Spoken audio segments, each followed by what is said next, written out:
Welcome to the official Heisman Trophy podcast. Hello, Chuck Conrad with a kickoff. Roy has a strong leg, end over end.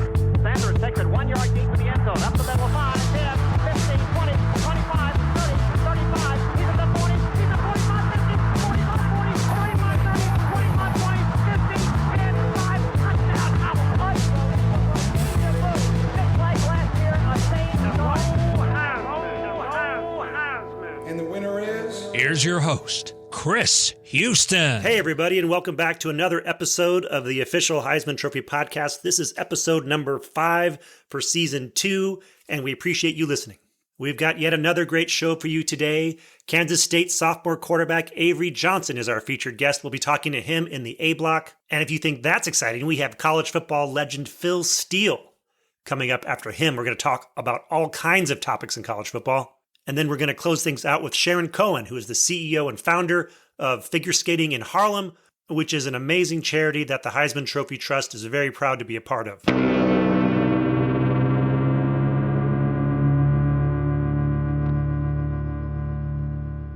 But first, I want to talk a little bit about a few things going on in college football right now.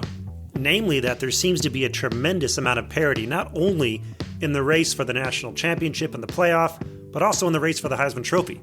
We've been used to in recent years seeing very dominant teams plowing their way through the schedule. Doesn't seem like we have one of those this year. Same with the Heisman race. We've seen players in recent years put up extraordinary numbers rushing and passing. And maybe we still will have one of those players this year, but it seems less and less likely as you scan the horizon. But I think this is a good thing for the Heisman Trophy because I think there's going to be a lot more mystery when it comes to who's actually leading the race for the trophy. Scanning a list of players from the traditional powers that typically dominate the Heisman race, there's no single player monopolizing the discourse. And again, this is a good thing, I think, because it might mean that a team that has not yet won a Heisman might win a Heisman this year. And that's why it's so exciting doing this show, because we get to highlight the best players in college football week in, week out. And while appearing on this show does not constitute an endorsement on our part, it still could be that one of these players emerges as the Heisman favorite down the road. As it turns out, the player who was the tentative Heisman favorite going into last week got hurt. That's Quinn Ewers of Texas. And luckily for him, the reports are that he won't miss more than one game, most likely. But still, this might have a big impact on the race. So it helps to provide a little context as to what he's up against. The Heisman gods can be very fickle. Indeed, only 5 players in history have won the Heisman while missing at least one game during the season. Florida State's Charlie Ward was the last Heisman Trophy winner to do so. In 1993, he missed Florida State's 9th game against Maryland after injuring his ribs in the 8th game against Wake Forest. In 1986, Vinny Testaverde of Miami missed his team's final regular season game against East Carolina after falling off his motor scooter on the way home from a team meeting. In 1979, USC's Charles White nursed a shoulder injury that caused him to miss the entire second half of USC's season opener against Texas Tech and the entire second game of the season against Oregon State.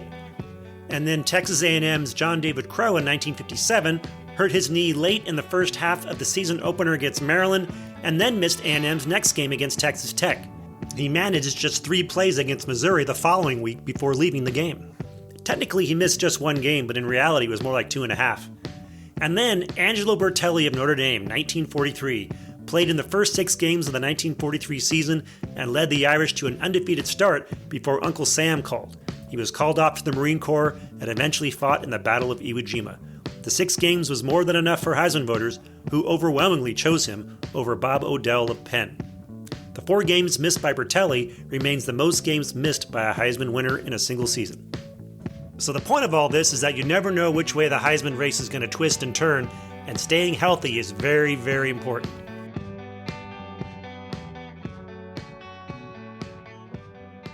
Hey guys, this is Barry Sanders, the 1988 Heisman Trophy winner, and you are listening to the official Heisman Trophy podcast. Our first guest today is one of the most exciting young players in college football.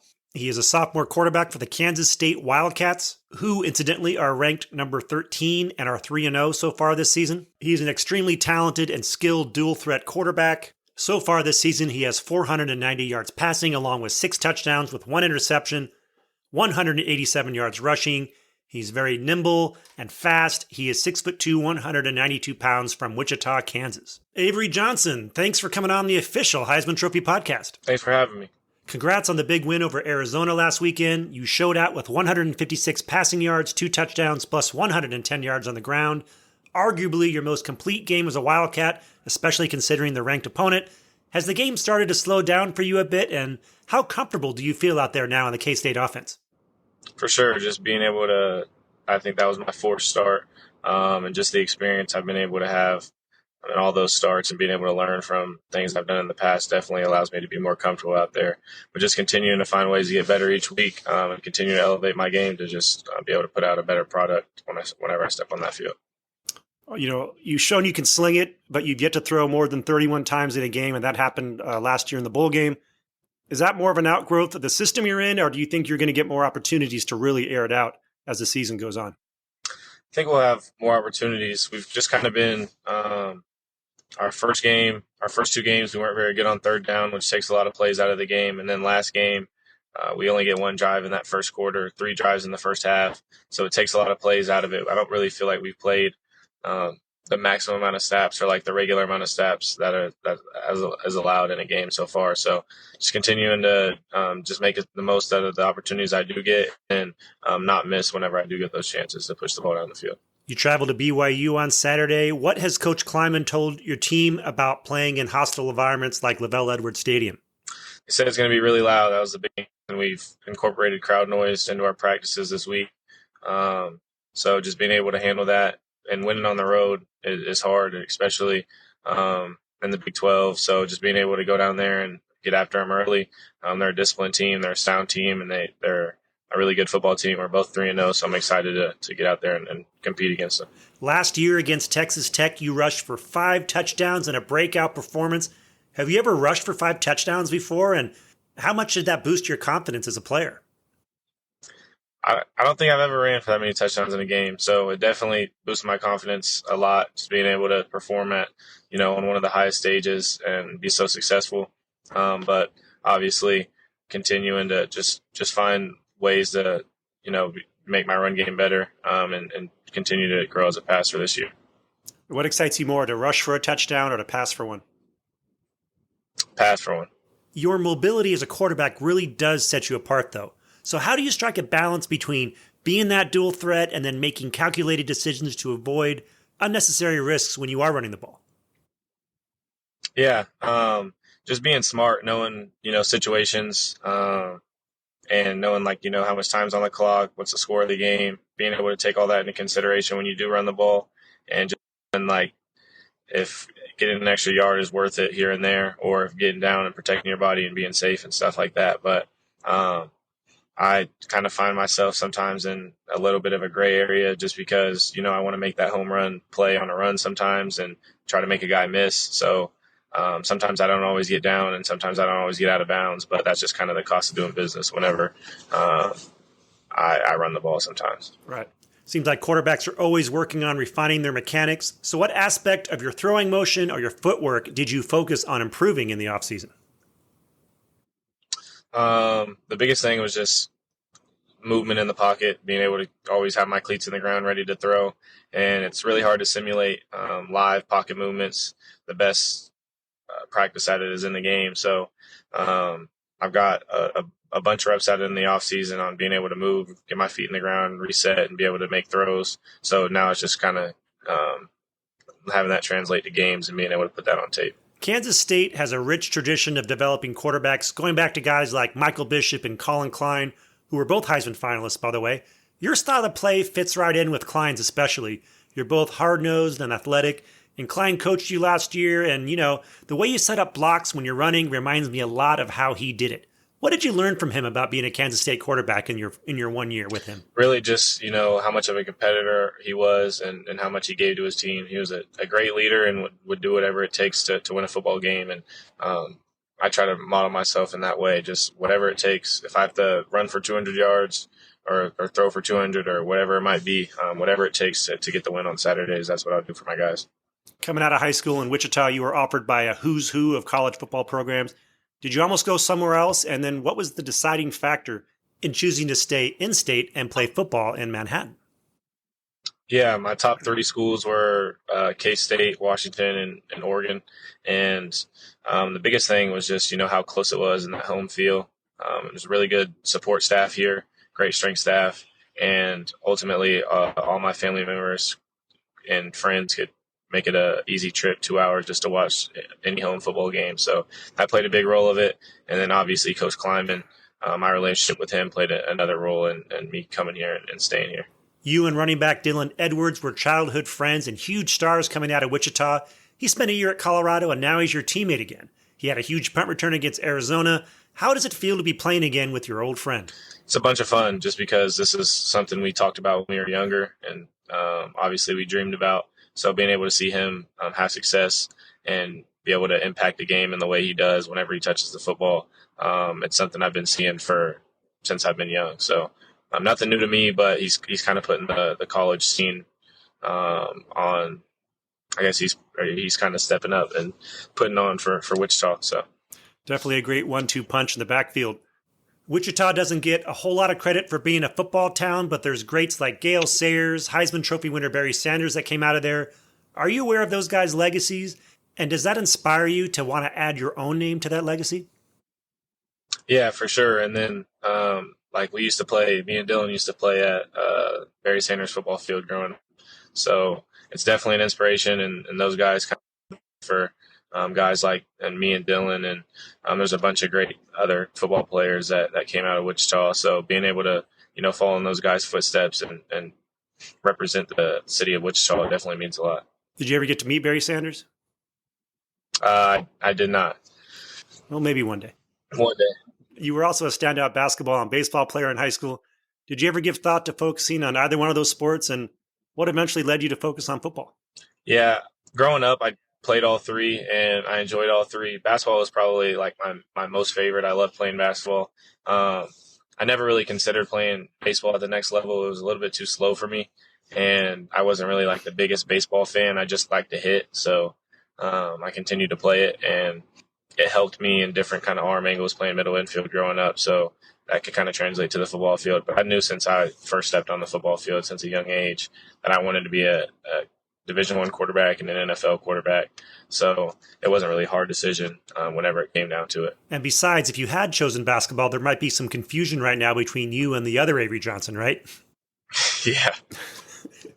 If you're going to compare your style of play to any quarterback out there, who would it be? I mean, I'd probably say the closest comparison I can make just based off of like throwing and running ability would be Lamar Jackson, but I know he's kind of in his own realm when it comes to running. I wouldn't say I'm that talented of a runner quite yet, but just how explosive he is when he gets out in open space. And he's a great passer as well, but I still got a long ways to go. He's a two-time NFL MVP, Heisman Trophy winner. So still got a lot of work to do to even scrape the surface that he's kind of paved. How fast are you actually just running in a straight line? Have you ever run 100 meters or been timed with an electronic timer? No, I've never ran 100 meters. I didn't run track in high school. I mean, I ran a meet, but I ran the 4x1. But I mean, I'm a 4.4, 22 mile per hour guy. So I like to think I'm the fastest on the team. Second fastest now with Dylan here. So Interesting. Watching the games and how you interact with the fans after, I'm really struck by the connection you seem to have with the Wildcats faithful. What makes playing football in Manhattan so special? Really just how much the fans kind of come around the team and rally around us. The environment we had on Friday night was nothing like I've ever been a part of in my year and some change here. So really just how much support they have for this team and how bought in they are into us. And just the little things they do, the little things, and those go a long way for us players. What's your favorite tradition playing for Kansas State? Yeah, it's the catwalk, and it's whenever we pull up to the facility on game days, we get out of the buses and we just walk into the stadium, and there's Cats fans lined up on your left and your right, and you get to interact with them. You get to I sign some stuff for little kids, take pictures, whatever you can do just as you're walking. And it just really shows, how you can impact somebody's life and just by, interacting with them for just a second. Yeah, speaking of that, you're a public figure now around the community and college football. What's something about you or something you like to do that not a lot of people know about? I mean, just when I came down to Manhattan, I kind of started getting into golfing. Not the best golfer, but I do it for fun in the summers and then fish a little bit in the summers for fun.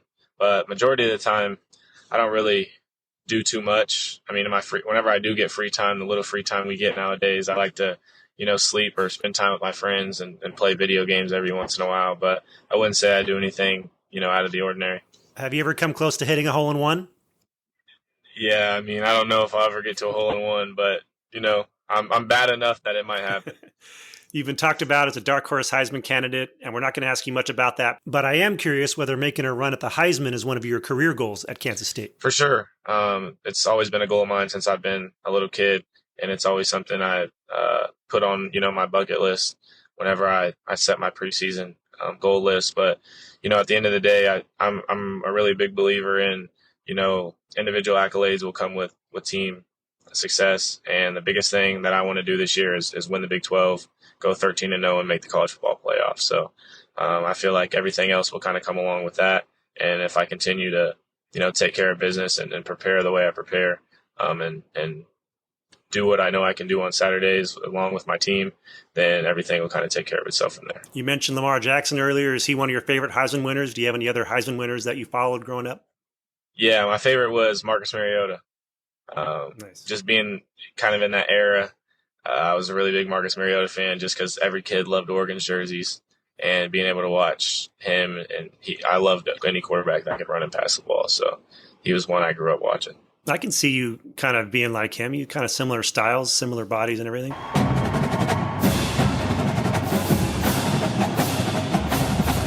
Avery Johnson, sophomore quarterback for Kansas State. Thanks for coming on the official Heisman Trophy podcast. We wish you the best of luck this season, and good luck this Saturday against BYU. Thank you. I appreciate it.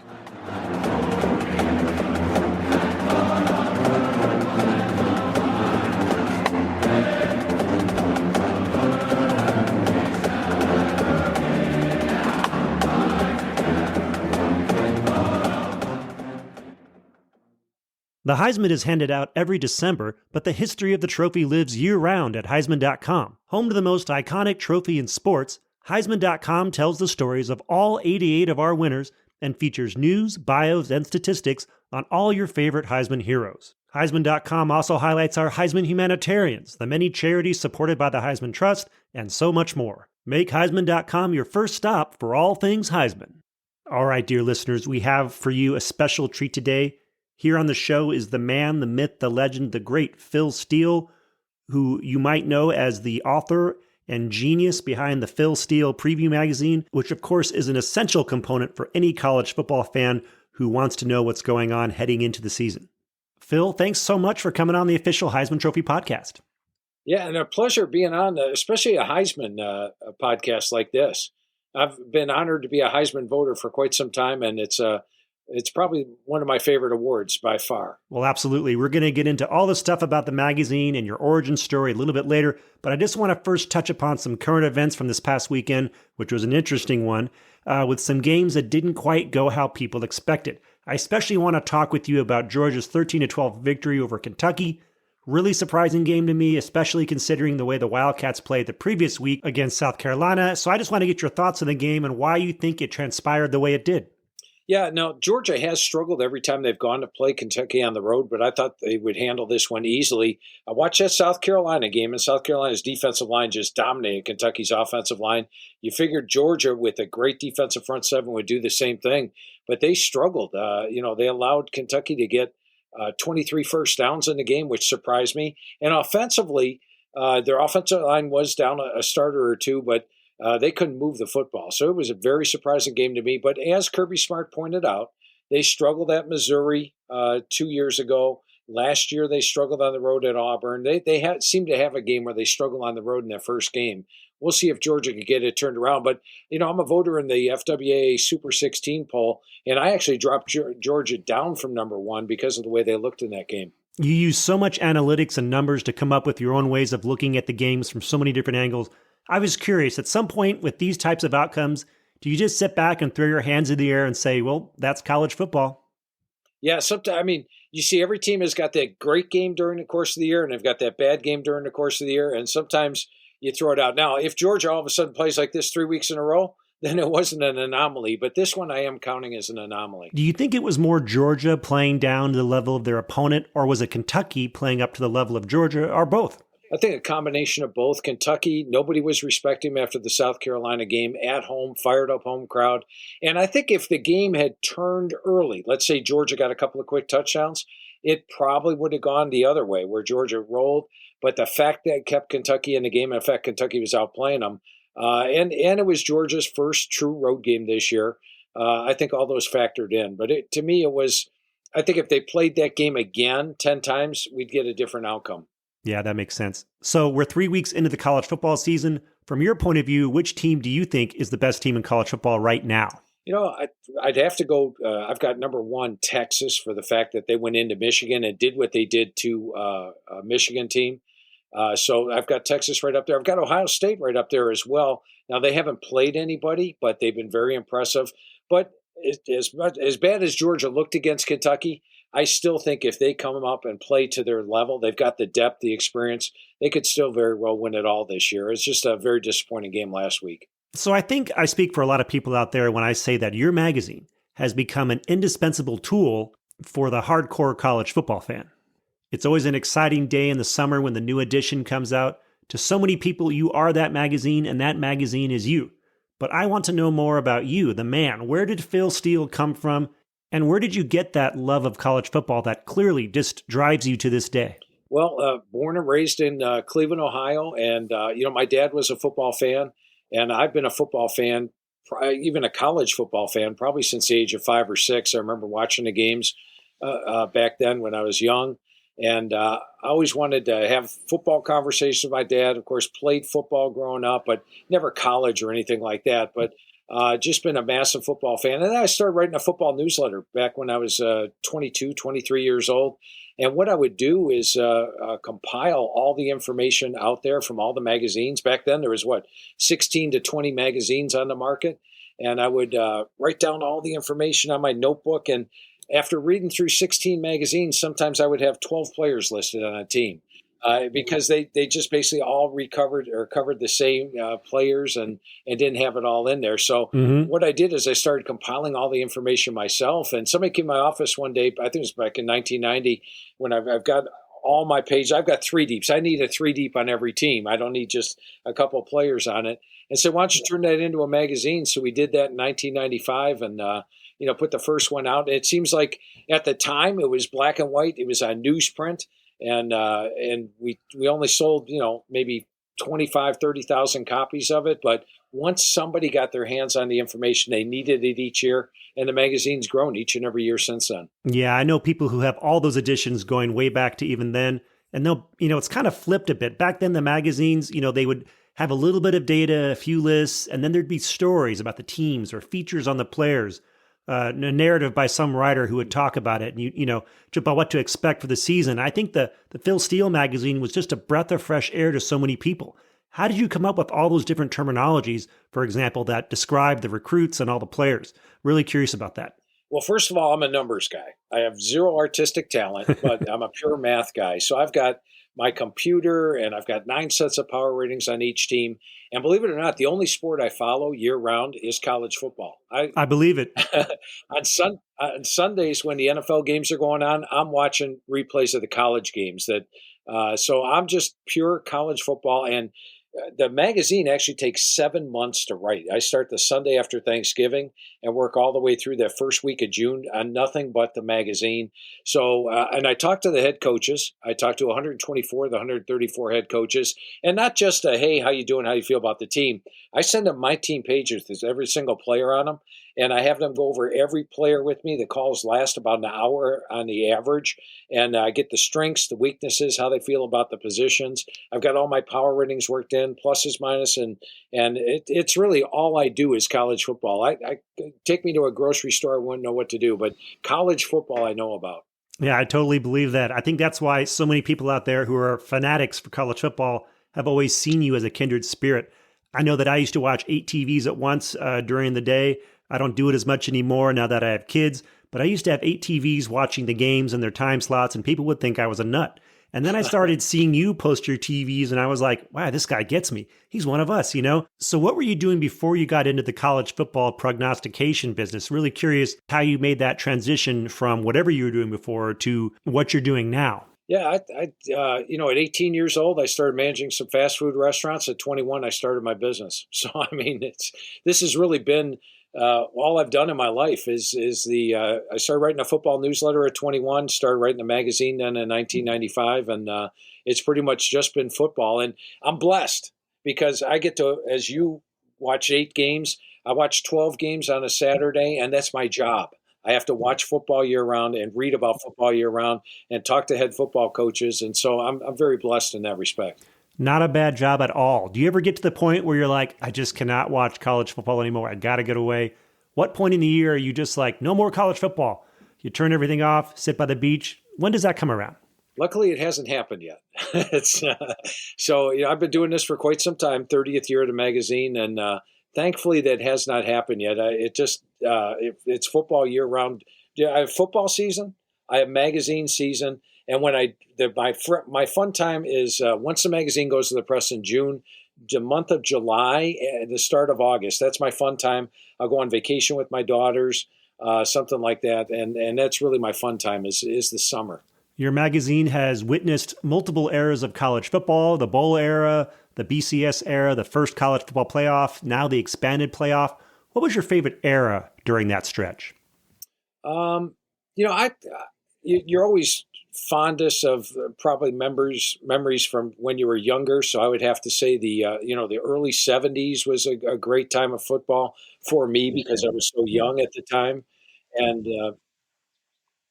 I would put that out there as probably my favorite time, but basically all the seasons blend together, and all I do is work on college football, and so it's just it's one of those things where I can't really pinpoint a single season as my favorite time, but probably back when I was a teenager, that would probably be my best time of college football. I take it you must have been a big Big Ten fan and must have been a big fan of a lot of the players back then, Archie Griffin and all those guys.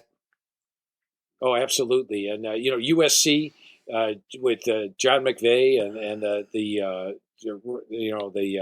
their offense that they ran there, Oklahoma, Nebraska running the wishbone. I remember that 1972 game between Oklahoma and Nebraska, the irresistible force versus the immovable object, or whatever year that was. It was incredible. And the advent of the wishbone, I think, was really neat to see that come into college football. Mm-hmm. Yeah, it seems like there was a lot more interesting variance with the offenses back then. You had the wishbone, you had the I formation, you had the I bone, the flex bone over at Nebraska, all that kind of stuff, the veer. Now it seems like we've homogenized into, just one offense. Seems to be some variation of the spread, whether it's an air raid spread or the read option. Seems like almost every team, with the exception of maybe a couple of service academies, runs some variation of that every year. Do you think we sort of reach the end of offense as we know it and that it's just going to be a variation on that from here on out? Or will the pendulum swing back the other way and maybe go to more of, for example, could the option come back? Could the flex bone work today if someone tried to run it, do you think? I think we will see some variations of that come back clearly. I like what UNLV is doing. They run a pretty unique offense if you watch your formation sometimes.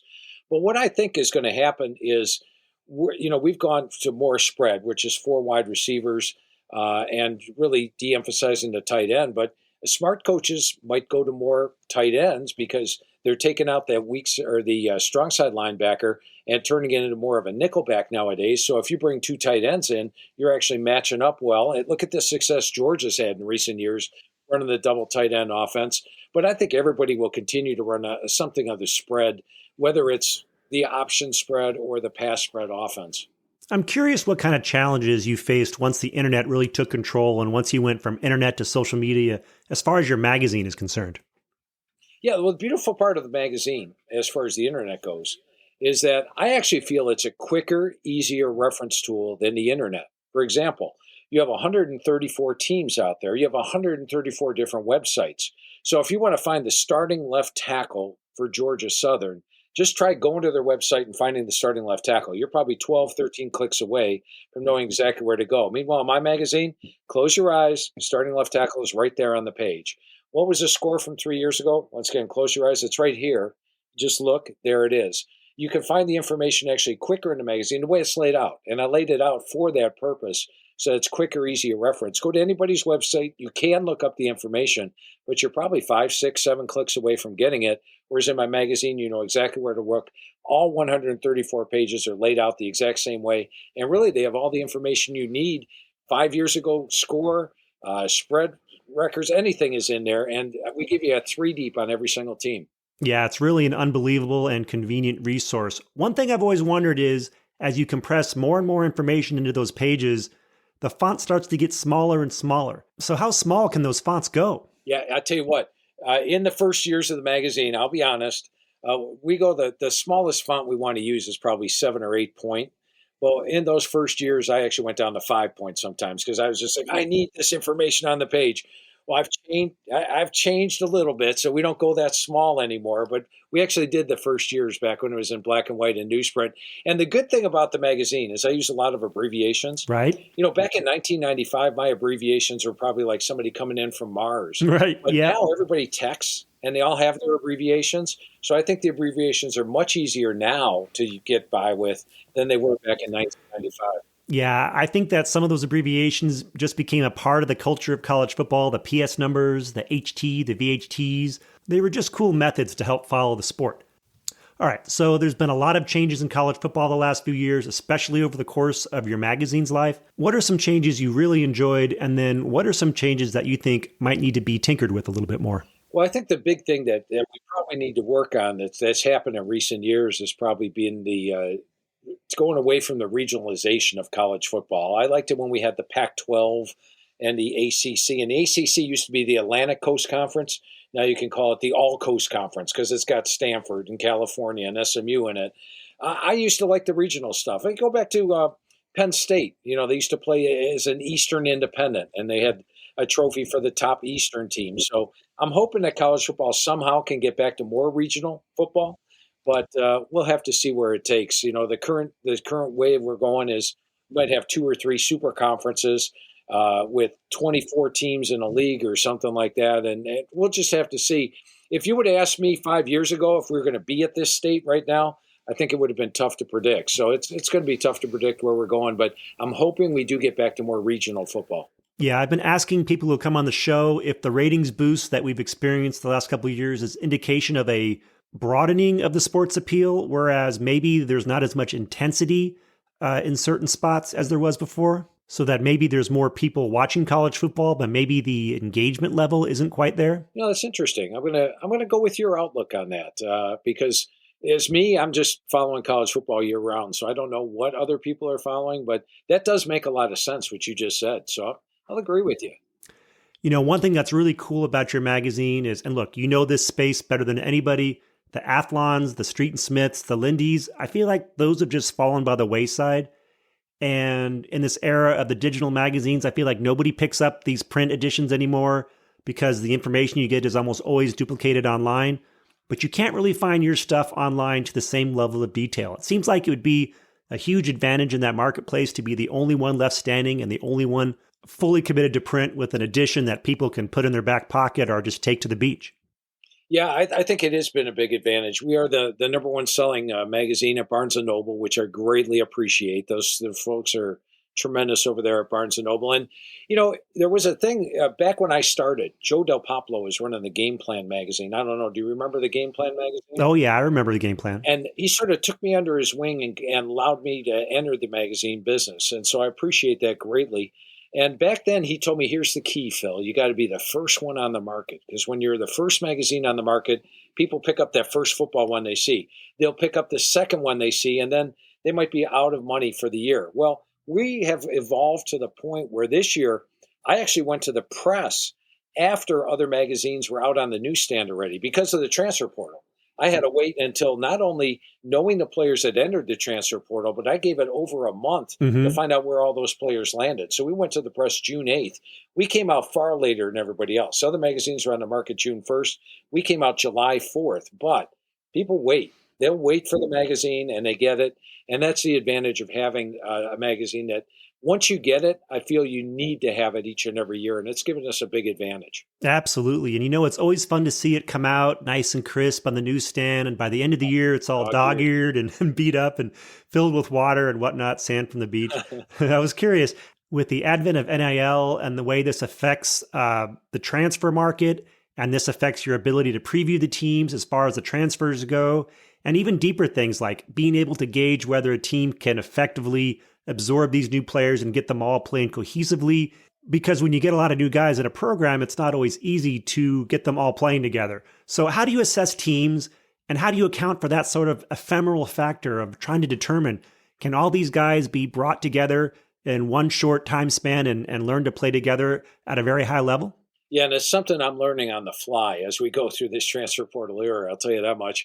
And we've seen different levels of success. Now, I think the best transfer portal guys are the guys that come in pre-spring and are able to earn a starting job in the spring with the team. Then I think they assimilate better to the upcoming season.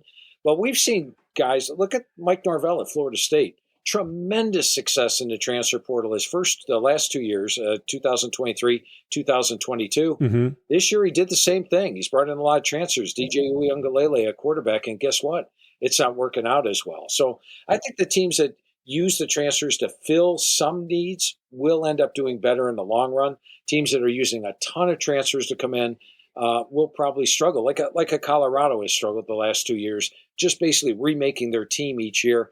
5 new offensive line starters this year. We'll see how that shakes out. But it's something you do have to weigh on an individual coach basis, as you mentioned very astutely. It's also something you have to look at as the amount of transfers or when the transfers come in as to their impact for the team this year. Yeah, and this is also something that I think affects the fans as well, because in the old days, like I'd go to the store and open the Street and Smiths to find out who was on the team, who was brought in, who they recruited. And until recently, fans had a level of familiarity with the roster which was really unprecedented in the history of college football, and mainly because of recruiting and the hype that goes with that and following these players since they were in high school. But I think this connection's been severed a bit, because fans would follow a recruit and they sign with the team and they're like, okay, this guy's on my team, I look forward to watching him. They show up at the game the following year and he's transferred somewhere else. And then someone else who they didn't know was on the team is on the team. How do you think that's going to play out eventually with the fans? Are we going to find a bit of stabilization there when they come up with some new rules to sort of make sure that there's just not this much chaos going on between the rosters? I hope so. And talking to the coaches, I think they feel the same way too. Now, the coaches will tell you, you have to adapt. So whatever the rules are, you have to adapt and go with it. And the rules are as they are now, and I think we've seen a lot of coaches adapt. But I'd like to see them limit the amount of times that player can transfer. I liked it when they first did the rule that said you can transfer once, and then you'd have to sit out a year for transfer 2.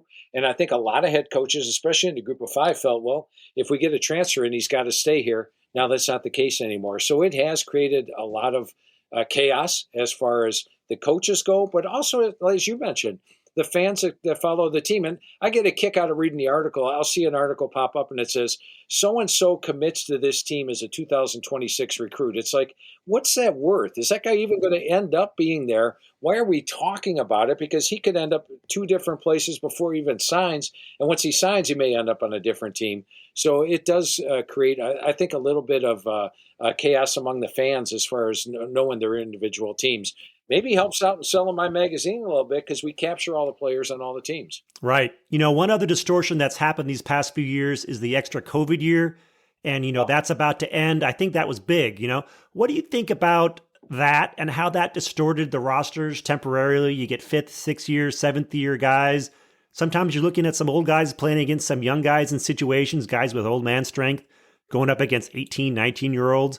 As we leave that situation now next year, do you think there's going to be a little bit of dust settling in that regard with some programs? Like maybe we'll start to revert back to how things were before the COVID crisis hit? Yeah, I think you might have a good point there. And, you take a look at Northern Illinois this year.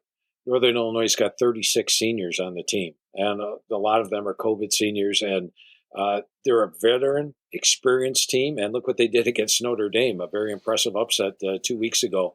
So I think the COVID thing was necessary, because some teams only played 4 games. And how do you say, well, these teams can do it, but you can't? So I do think it was a good thing to come up with. And the super senior concept has proven true to form. You look at last year's Michigan team. Michigan had one of the most experienced teams in the country, loaded with seniors, and they won the national title. Same thing with Washington. They had a very experienced team, loaded with seniors, and they were playing in the national title game.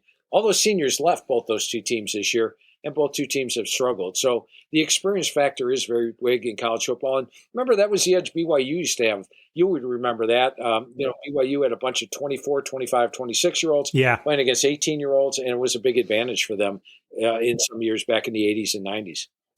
Yeah, you're very big on assessing talent. I think you subscribe to the John Wooden maxim about talent over experience. I think most people would agree with that who are involved in sports. But in these situations where you have extreme cases of experience, it's almost like someone can create a sliding scale where a 5-star or a PS #1 player who is a 19-year-old is actually equal to a PS 300 who's 24 years old. It seems like if you get enough experience, overwhelming amounts of experience, then it starts to balance out the talent deficit. Is that an observation that makes sense to you? Yeah, it does. And let me give you a little thing that I've learned from going through the coaches with this transfer portal. When the transfer portal started, 3-4 years ago, I would see a player come in from a FCS team. And I'd be like, well, is he really going to make an impact? And the coaches would always say, I value experience. And so what we found is with these FCS transfers coming in, as highly skeptical as I was at the beginning, it seems that the majority of them come in and have success for a couple of reasons. They come in and they now have a training table and they have an advanced weight room so they can make themselves bigger, stronger, faster. And B, the experience level gives them an edge. And C, they've got a great attitude. They are thankful for being there. They're not one of these PS #1 guys, as you talked about, that transfers down and says, well, you're lucky I'm here. These guys are thankful for being there and give their full effort. And what I've seen is that the FCS transfers have actually panned out better than a lot of the transfers that come down that were highly rated coming out of high school that just don't pan out. So that's one thing I've learned from talking to the head coaches. And I'm completely different now on FCS transfers. I think the coaches that get the best out of the transfers, like Coach Cignetti at Indiana this year, brought in a lot of transfers, but he values experience over the athleticism. Phil, you're a Heisman voter. You've obviously been prognosticating the Heisman for a long time. Who is your Heisman favorite coming into the year, and how has that been adjusted as the first 3 weeks of the season have already been played? Yeah, I'll adapt it after now 3-4 weeks of the season. But Dylan Gabriel is my favorite coming in, and I still think Dylan Gabriel has a shot. He's got a big game coming up against Ohio State, and if Oregon's offense looks like it did last week against Oregon State, I still think he could get there. A win over Ohio State would vault them up the charts. But Cam Ward has looked spectacular so far for Miami of Florida. You look at it, Jackson Dart for Ole Miss. He's going to put up big stats, and if Ole Miss wins some big games, he'd have that shot. Nico Iamaleava from Tennessee is another guy that's looking really good at the start of the year. And if you're looking for non-quarterbacks, how about Ashton Genty of Boise State, who's had a really good start to the season? Or Omarion Hampton of North Carolina, who was up at the top of the rushing charts last year. And then a wild card, someone that might not be playing on a team that wins a lot of games. But how do you look past Travis Hunter, who's one of the top receivers in the league and also one of the top defensive players in the league and plays so many snaps? Now, as a Heisman voter, I don't make my mind up until the season's over, and then I look at it and say, okay, here's the guys that are most deserving. But right now, my early front runners would probably be those 7. Well, you're a big numbers guy, and I've kind of asked this of a few people as well. Every year, people complain about linebackers and O-linemen and defensive linemen not getting enough attention for the Heisman. Are there any metrics that we could find on offensive linemen or create that might give voters more of an insight as to what kind of effect they have on the game? Because coaches do keep grades for the O-linemen and also for defenders to show how well they keep their assignments, but almost all of these stats are kept private. And, unless it's a great game, and then they let you know that a guy graded out great for that game. So do you think it's possible to create specific metrics and analytics for some of these positions that are not ball dominant? Yeah, I think it is possible. But then again, there are sources out there right now that grade offensive linemen, and talking to the head coaches, they don't always agree with the way that these systems are grading their offensive linemen. So I would take it straight from the coaches and what they're breaking down the game, Phil. But then again, if you're doing it that way, you may get some prejudice towards the end of the year where they may fluff the numbers a little bit. I think it's going to be tough for an offensive lineman to win this award. But I do think at the other positions, you do have stats and you are probably able to grade it out. But in the long run, it's tough to trust the source that you're getting for an individual grade on offensive lineman. Right. If Phil Steele was the commissioner for college football, which, by the way, I would vote for you if there was such a position that existed and if it was available to be voted for, what would you do to get the sport to where you think it needs to be? Yeah, it goes back to what I had said earlier. I would like to see more regionalization of college football. I like West Coast football. I like East Coast football. I like Southern football, Midwest football. Let's get back to that somehow. If you have a massive conference, let's have a West Coast part of it, and sort of like the NFL does with the 6 divisions. But I would like to see more regionalization of college football. I think that would help as far as people following the sport goes, and that would probably be my one big thing. Another thing, and I'll just throw it out there, as a guy that watches 12 games, let's speed these games up a little bit, because when that 12 o'clock noon start runs past 3:30, now I've got to choose which game I'm watching here at 3:30, when games really shouldn't last past 3.5 hours. So let's shorten the games up a little bit so we're not worried about that conflict at 3:30 in the afternoon. Yeah, that does seem like something that they should start noodling with. But I am curious what you think of this new rule, which of course is not a 2-minute warning, as they tell us, but is actually a timeout at the 2-minute point at the end of each half. What do you think of that? Yeah, to me, it's one extra timeout, not a major thing that's going to impact the game. It adds another minute and a half to the game, but if we could find other stuff to shorten it up a little bit, that'd be good. I just want to circle back around on our television watching habits. Back when I used to watch 8 games at a time for every time slot on a Saturday, what I would do, because people would ask me, how can you watch that many games? And it was simple, because you would watch a play on one TV and then you just move your eyes immediately after the play was over to the next TV, and so on and so forth. You don't really need to see all the stuff in between the plays. So as soon as you can process what's actually happening on each TV, you can actually get a lot out of it. Is that how it works for you too? Absolutely. And the thing I point out is, if you're watching 12 games, there's generally maybe 1 or 2 plays going on at the same time. So you can really, as you mentioned, and I love it, I think we're cut from the same cloth. So I really enjoy talking to you about this stuff. But you look at this one and you can zap up there and you get a good feel for all 12 games. Takes a lot of Diet Mountain Dew. What was your choice of drink? Diet Mountain Dew is actually my fuel for sure. I think it fuels a lot of college football obsessiveness, to be honest. So what I would do is I would go from game to game or watch play to play, and you wouldn't always get the detail, but what you would get is a kind of a bigger picture over the course of a season. And so I think maybe you don't remember all the plays, but you remember the plays that matter the most. And even some plays that you don't think you saw, I think you end up that they kind of get stuck in the subconscious. Is that how you feel about it as well? Yeah, I agree. And what I do is mentally, I sort of count good plays, bad plays. Like, every time I look at that TV, this team makes a good play. Every time I look at this TV, that team's making a good play. They've got the majority of it, or you can see if it's even. And that sort of gives you a really good flavor. Now, as mentioned, on Sundays, what I do is I like to watch the games in their entirety. While I walk around in my barn and get some exercise, I'll watch an individual game and listen to the comments from because you can't listen to 12 games at one time, and you can actually get a little bit better feel. But overall, yes, you can really get a good feel for each of the games by watching them all at the same time. Man, it would be a great experience to watch games with you one day. Are you still in Ohio? Is that where your base is? Stop by any time. It'd be a real treat to watch games with you. Well, that would truly be an honor. Phil Steele, like I said, he is a legend of college football. He writes the best magazine out there for those of you who love college football and who really want to get into it down to the granular level. This is the magazine you have to buy and just put on your nightstand, or just have it by your side rolled up while you're watching the game. Of course, I would be remiss to not mention that Phil also has a great website, philsteele.com, where you can get up-to-date information and analysis on the 2024 season. And you can also find him on the website formerly known as Twitter at philsteele042. So Phil Steele, it was a pleasure having you on the official Heisman Trophy podcast, and we wish you the best. Hey, excellent. Enjoyed talking with you today, and it's an honor being on the Heisman Trophy podcast. Thanks so much for tuning into this week's official Heisman Trophy podcast. If you enjoyed today's episode, please take a moment to like, review, and subscribe wherever you listen to podcasts. Your support helps us reach more listeners just like you and keeps us motivated to bring you great content each week. Don't forget to follow us on social media for updates, behind-the-scenes content, and more. Any other feedback or questions, just email us at pod@heisman.com.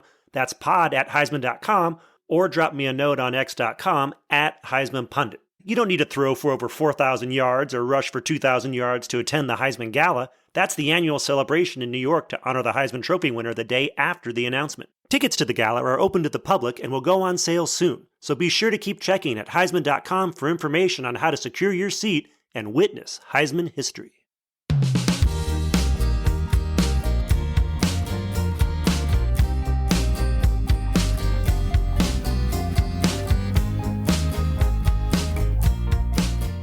All right, we're here with Figure Skating in Harlem founder and CEO Sharon Cohen. Sharon, thanks for coming on the official Heisman Trophy podcast. Hey, Chris, it's my pleasure to be here with you. In the early 90s, community leaders Jean Kitt and Bernice Diabro invited you to teach skating in the Harlem community, and that ignited a spark that would forever change lives. You collaborated with dedicated parents and Upward Inc. to create the foundation of what would become figure skating in Harlem.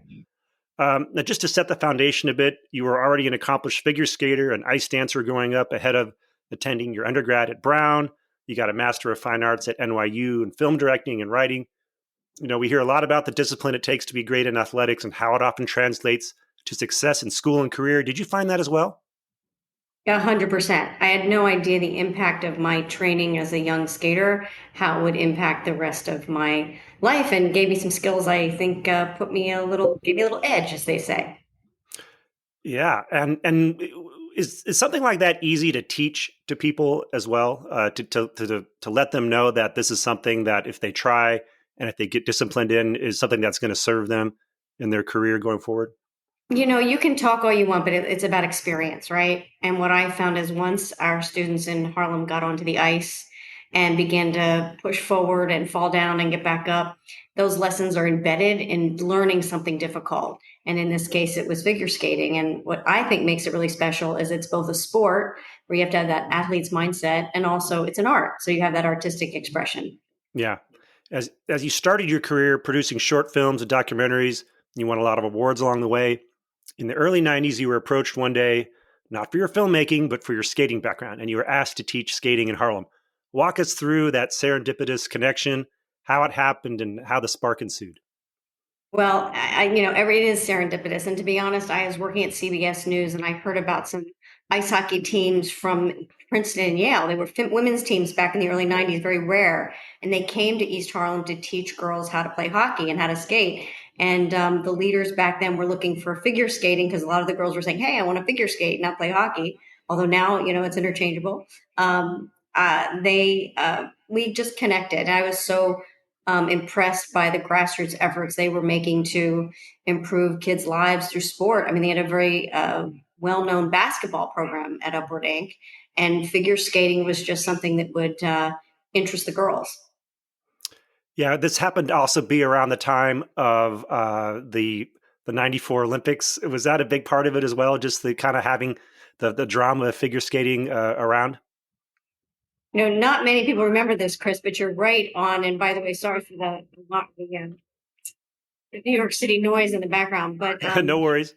The fact is that skating sort of burst onto the national scene in the 90s because of an unfortunate incident with one competitor sort of lopping the knees of another one. But it was everywhere after that. A lot of the amateur skaters began to have professional skating existences. Now, I was, out of the sport by then and was pursuing other interests. But, like most sports, I think kids take to it. Like I just loved being on the ice the way a swimmer loves being in the water. And so when I was invited to East Harlem, what I found was when you open the doors and there's access, girls and it could be boys, but in this case, it was girls because they wanted an alternative to hockey. You'd see the joy of trying something completely new and what that physical sensation was really like. Yeah, I guess they say, all publicity is good publicity. So the sport was, a little more visible after that. Okay, so a few years later, in 1997, you founded figure skating in Harlem. How modest was that start? Where did you first skate at and how many girls were there? So modest.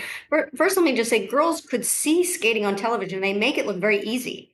But when you get down and you lace your skates up and you step on that ice for the first time, it's really, it's scary whether you're 6 or 16 or 26. So, what happened was that within the Harlem community, these parents began to see a transformation in their daughters, their confidence, how they began to, walk a little, with more pep in their step. And we began to see that this sport could also extend beyond the ice and that we could bring kids into having an educational foundation that could benefit them later on.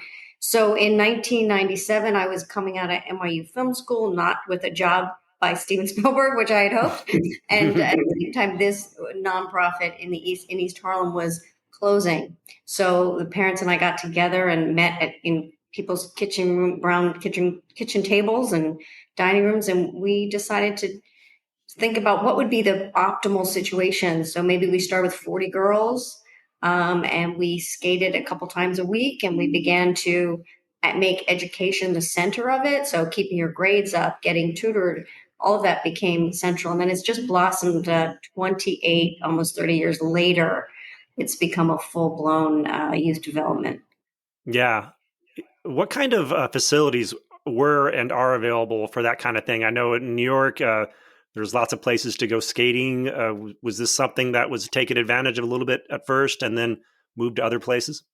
Well, I'm going to bust that myth, right? There are outdoor places to skate recreationally, but there's only one real indoor rink facility, and that's at Chelsea Piers, which came on the scene about 30, 40 years ago. So there's a real shortage of ice time. And you ask any hockey player in New York City, and everybody's looking for ice time, including figure skating in Harlem. So we took whatever ice we could get. Riverbank State Park, which is right in Upper Manhattan off 145th Street, was in the neighborhood. And we were able to get our foot in the door there. And we just, rented out the whole ice and made it our own. That's awesome. You work with hundreds of girls annually on the ice now. Your staff features more than 75 coaches, teachers, tutors, counselors, and 100% of recent senior age girls graduated from high school. Is that right? Oh, yes. For actually many years now, we have a 100% graduation rate, matriculation to college. So we're very proud of the fact that, as you said, skating is a discipline, and the kids who are in our program stick with it for 3, 4, 5, sometimes 10, 12 years, their whole childhoods. They develop that discipline and they apply it to shooting for the best colleges around. Has it been your experience that a lot of the girls really get into the sport? I mean, not just playing it, but watching it, watching the Olympics, watching the national champions, watching the various competitions out there? Well, if you're going to spend 8 to 10 hours of your life outside of your school hours every week practicing something, you have to have a passion for it. And sometimes it's really cold. It's not an easy sport to learn. You fall all the time.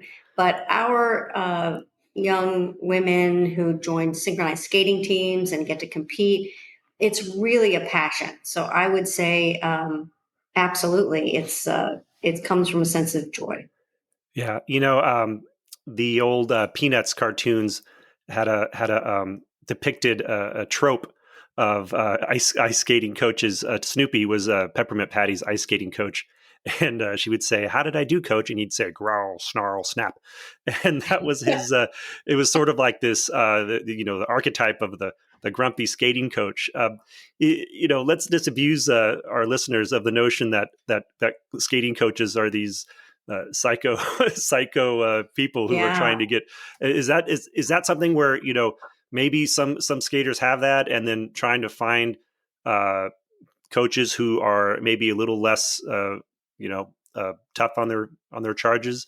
I'd answer that. Yeah. I mean, I'd answer that in two ways. First of all, I did grow up with some of those grumpy coaches. It is an old school kind of sport. I think it's changed, but figure skating in Harlem turned it on its head. It's a very white sport. It's an exclusive elitist sport, and we democratized it and we made it an inclusive environment, a caring environment, a community environment. And that wasn't really what I grew up with. But it was intentional that, skating's a vehicle to give our girls, essentially the opportunity to make all the choices they want for their futures. And, we've had some, amazing young women, all of them come through here, and many have gone on to do some great things. Have there been any success stories that in particular are just something that really make you feel good about the program? Oh my gosh, they all do. There's really too many to mention. I mean, we have several of our alums working with us in the organization now. Our assistant skating director, Hila Epperson, and she's going to be featured in a docuseries coming up about figure skating in Harlem. There's Flo Gala, who is Forbes listed her in 30 under 30 for her being a photographer, and she recently photographed Vice President Kamala Harris for Rolling Stone. She's photographed for GQ. She's just a superstar, but they all come back because what we're able to create is a real sense of authentic community and a home and a safe atmosphere. And again, that doesn't necessarily happen out in the the sports world generally. Yeah, this seems to be a great marker of your success if people come back. So I want to ask, how do these skaters start in the program typically? 1 foot at a time, one glide at a time. They don't have to have any experience. We start at 6 years old. The one thing they have to do is make a commitment for one whole season. So they start with us. They get started in late September, early October, and they go until the end of May. And we like to say it's going to be cold out there. You're going to fall. And no matter what, you have to persevere, because that's the number one lesson you learn in doing a difficult sport is perseverance, along with setting goals and discipline. So we make sure that they are well supported, but that they're able to take risks. They're not treated like, little dolls. I mean, they have to get out there and they have to fight and work hard. Yeah, which is funny. It's like, you see the skaters and they look, they're doing these pirouettes and sow cows or whatever, and it seems dainty, but it's interesting point about how tough it is to be able to do those things that look so beautiful. You've obviously had a lot of success. There's now a docuseries in the works about a trip that your girls took to South Africa to teach young girls there how to skate. Please tell us about that one.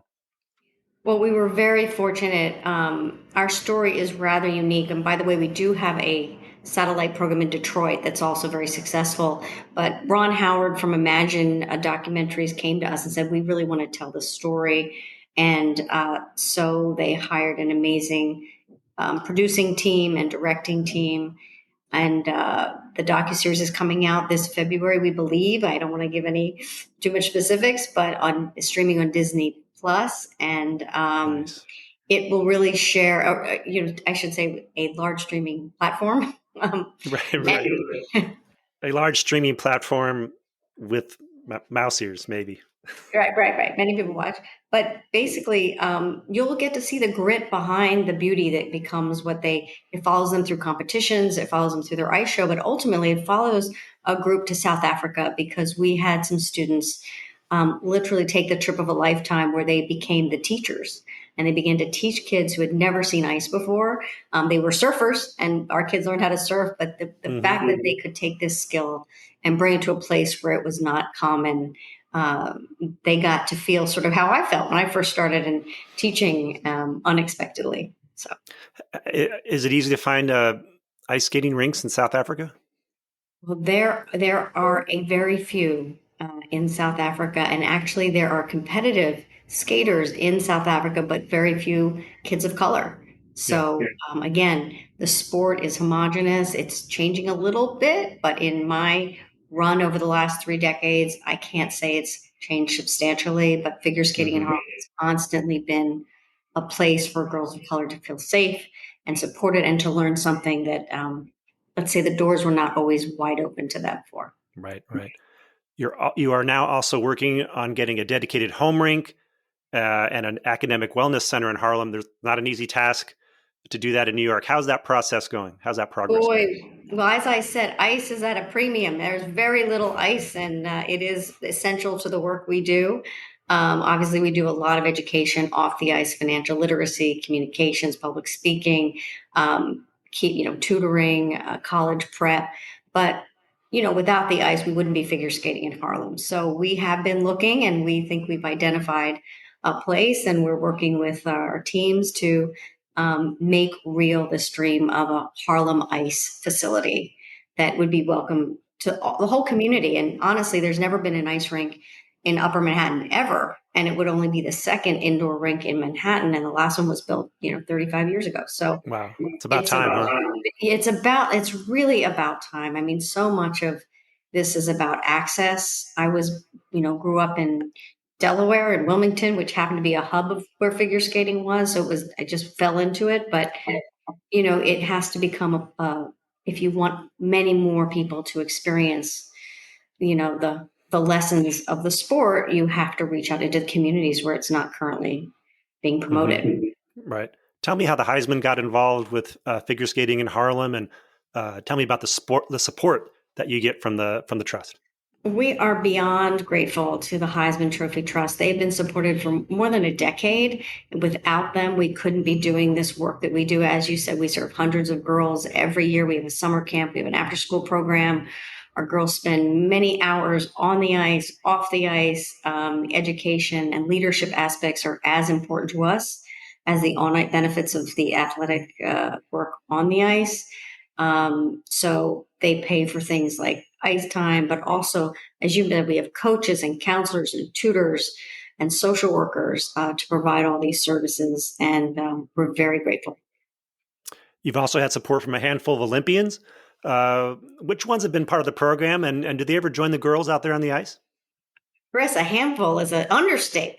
We have been blessed by having the support of starting with Scott Hamilton from the very beginning and Dick Button, who are legends in our sport, on to Michelle Kwan and Christy Yamaguchi and the current skaters like Evan and Maddie and the current Olympians, Jason Brown and Nathan Chen.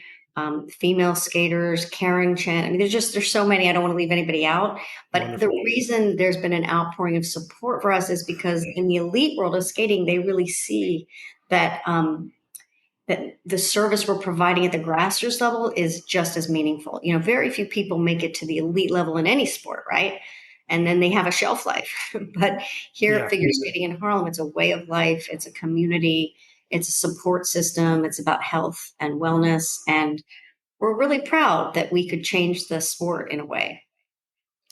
Well, it sounds like a wonderful organization, which is definitely one reason why the Heisman is involved. Tell our listeners what they can do to get involved with figure skating in Harlem, especially those who might live in the New York area.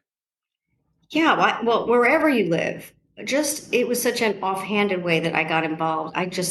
Literally someone asked me and I walked through the door. So say yes. When people, you have something that could be of service, just say yes. I would say, one, it's enriched my life far more than I can imagine anybody else's, and filled me with a tremendous gratitude. I would also say, if you're in the New York City area, come to our events. We do ice shows. We do competitions. Come see us in the classroom. We need tutors. We need teachers. We're always looking to expand our community. Join our young professionals group. We have a board of directors. This all takes resources to be able to provide it. As I said, skating is an elite, expensive sport. So if we're paying $600-700 for an hour of ice time, that's just 1 hour. And we do hundreds of hours of skating time. So if you can support we have team uniforms, we have equipment and the skating equipment, sponsor a coach. And cheer us on, really. That means a lot. Our listeners can find more information about this great program at figureskatinginharlem.org.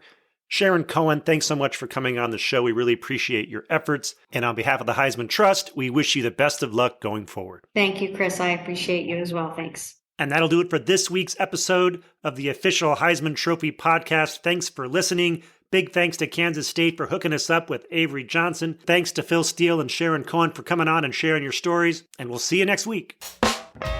The official Heisman Trophy podcast streams every Wednesday during the college football season and is hosted, co-produced, edited, and engineered by Chris Houston. Paul Goldberg is the executive producer and editor.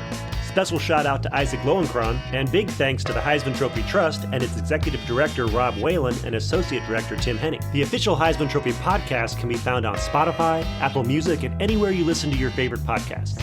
You can also find clips of our show on Facebook, Instagram, Twitter, and YouTube. Just go to @Heisman Trophy.